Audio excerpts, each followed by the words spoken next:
بسم اللہ الرحمن الرحیم والعادیات ضبحا۔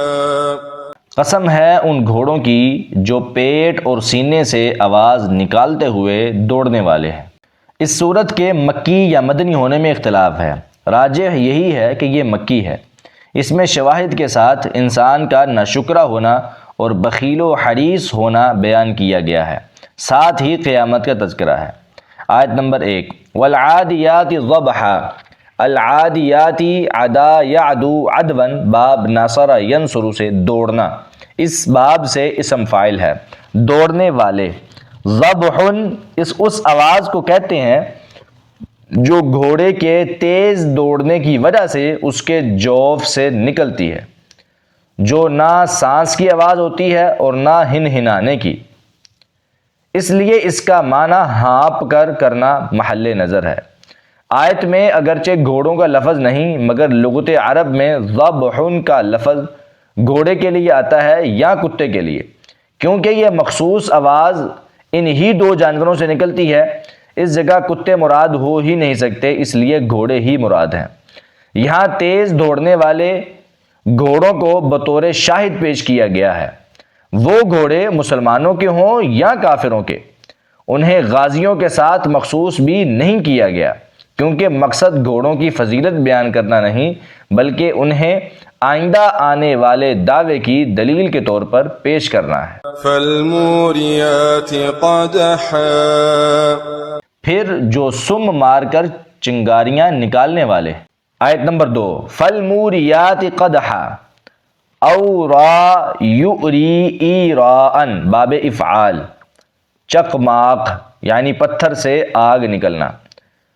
قدح یقدح قدحا، باب فتح یفتح سے آگ نکالنے والے پتھر پر پتھر مارنا ہے، مراد سم مارنا ہے۔ تیز دوڑتے ہوئے ان کے سم پتھروں پر پڑتے ہیں تو ان میں سے چنگاریاں نکلتی ہیں۔ فالمغیرات صبحا۔ پھر جو صبح کے وقت حملہ کرنے والے ہیں۔ آیت نمبر 3، فالمغیرات صبحا۔ فالمغیرات اغار یغیر اغارتن، باب افعال سے اسم فاعل، مغیرتن کی جمع ہے، لوٹنے کے لیے حملہ کرنے والے۔ فأثرن به نقعا فوسطن به جمعا۔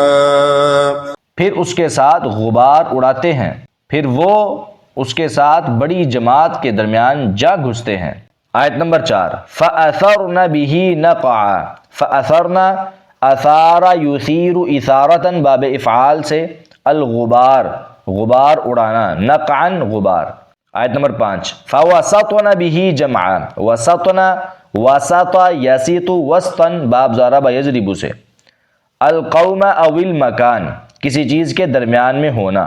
ان الانسان لربه لکنود۔ بے شک انسان اپنے رب کا یقیناً بہت ناشکرا ہے۔ وَإِنَّهُ عَلَى ذَلِكَ لَشَهِيدٌ۔ اور بے شک وہ اس بات پر یقیناً خود گواہ ہے۔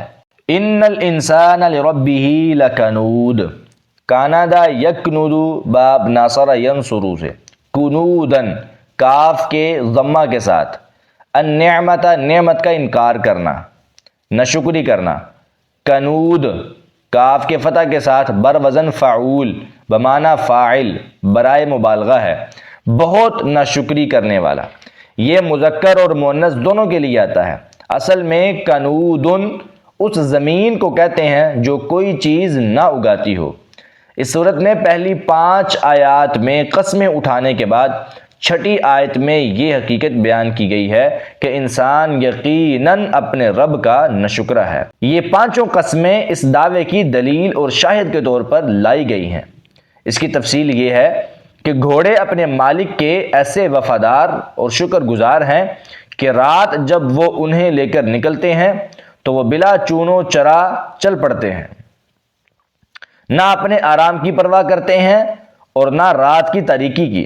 پھر وہ مالک کے کہنے پر صدق نیت کے ساتھ اس طرح سرپٹ دوڑتے ہیں کہ ان کے جوف سے آواز نکلنے لگتی ہے اور تیزی سے دوڑتے ہوئے ان کے سم جہاں پڑتے ہیں ان کی ٹھوکر اور رگڑ کے ساتھ پتھروں سے چنگاریاں نکلتی جاتی ہیں۔ پھر صبح کے وقت جب ہر چیز آرام کر رہی ہوتی ہے، ان کے مالک انہیں لے کر دشمن کو لوٹنے کے لیے دھاوا بولتے ہیں، تو اس وقت بھی وہ غبار اڑاتے ہوئے دوڑتے چلے جاتے ہیں، خواہ غبار کے ساتھ سانس گٹ رہا ہو یا آگے دشمن کی تلواریں، تیر اور نیزے ان کے سینے چھید رہے ہوں۔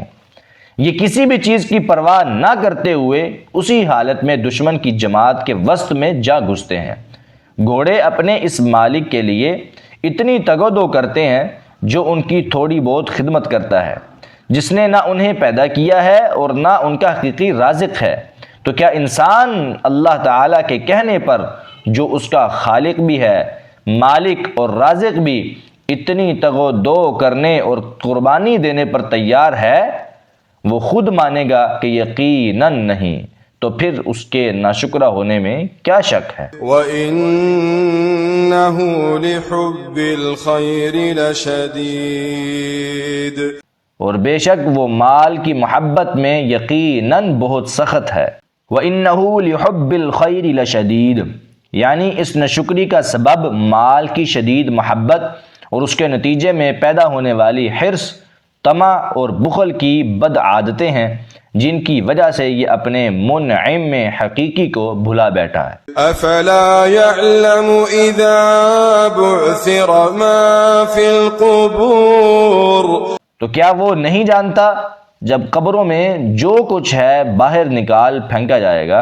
افلا يعلم اذا بعثر ما فی القبور، یعنی انسان اپنے رب کی ناشکری کرتا ہے اور مال سے شدید محبت کی وجہ سے اپنے مالک کے حقوق کی ادائیگی میں کوتاہی کرتا ہے، تو کیا وہ اس وقت کو نہیں جانتا جب وہ سب کچھ نکال باہر پھینکا جائے گا جو قبروں میں ہے، اور ان میں موجود تمام مردوں کو زندہ کر کے قبروں سے نکال باہر کیا جائے گا؟ افلا یعلم، تو کیا وہ اس وقت کو نہیں جانتا؟